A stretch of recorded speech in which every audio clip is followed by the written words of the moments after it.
For more on this, we are joined by Blair Feltmate. He's the head of the Intact Centre on Climate Adaptation at the University of Waterloo, and we've reached him in Oakville, Ontario. Blair, thanks for joining us. So first off, well, thank you for having me. Thank you.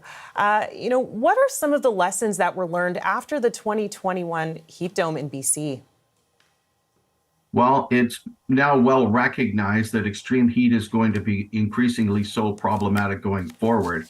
And by the way, as hot as it may be now, and driven by climate change, we can expect summer temperatures to slowly migrate upwards between now and 2050 by about 3 to 5 degrees Celsius hotter maximum daily temperatures than are currently being realized.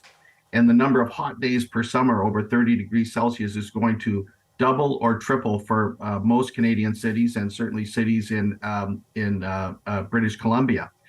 So what have we done?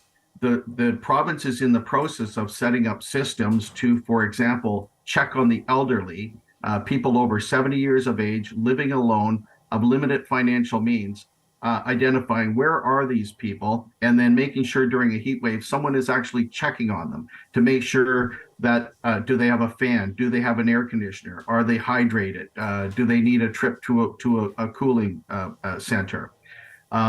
Structurally, the province is supporting programs to put shutters and awnings over windows to keep sunlight from entering into apartments and homes to lower temperature, putting glazing on windows to do the same thing. Increasingly so in buildings, we're putting more and more roof vents in to let the hot air rises to allow it to escape, to help keep the interior buildings a little bit cooler. More effort is being put into putting shade trees into particularly financially challenged sections of cities that historically have not had much shade for people to go and sit underneath. And then probably most notably and progressive for the province, they distributed a little over 8,000 air conditioners to individuals, financially challenged individuals, so that they could have a cool room in their apartment or their house, a place to escape to. And this is very, very important. We need to think of access to cooling as a fundamental human right.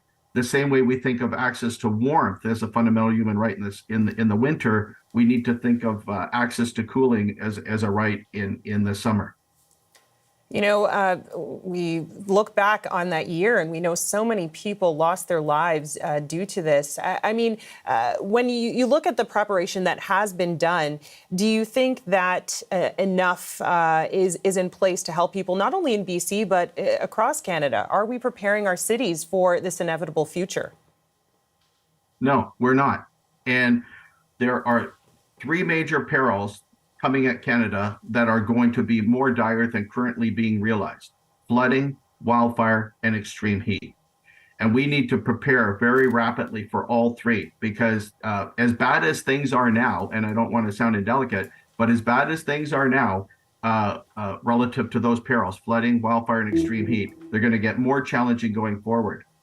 But what's happening is Canada is not progressing nearly quickly enough to get information out to, for example, homeowners as to what they can do to better prepare their homes for flooding, wildfire, and extreme heat, so that when these events come, their homes aren't wiped out or destroyed. There's a tremendous amount that we can be doing that we're not doing, and Canada really needs to embrace adaptation to climate change very, very aggressively. And Blair, we're almost out of time, but I just want to ask you, what advice do you have for communities and homeowners in terms of what they can do to prepare for the future and what we will be facing in this country? Well, this is going to sound like a commercial, but it's not.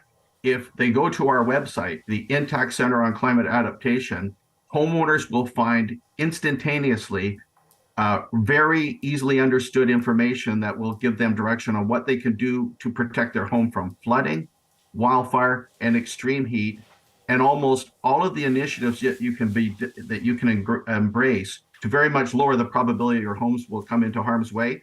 They can be operationalized over a long weekend for less than a few $100s and without special expertise. So I would very much encourage homeowners to take advantage of these resources. Blair Feltmate, thanks so much for your time and thanks for this information.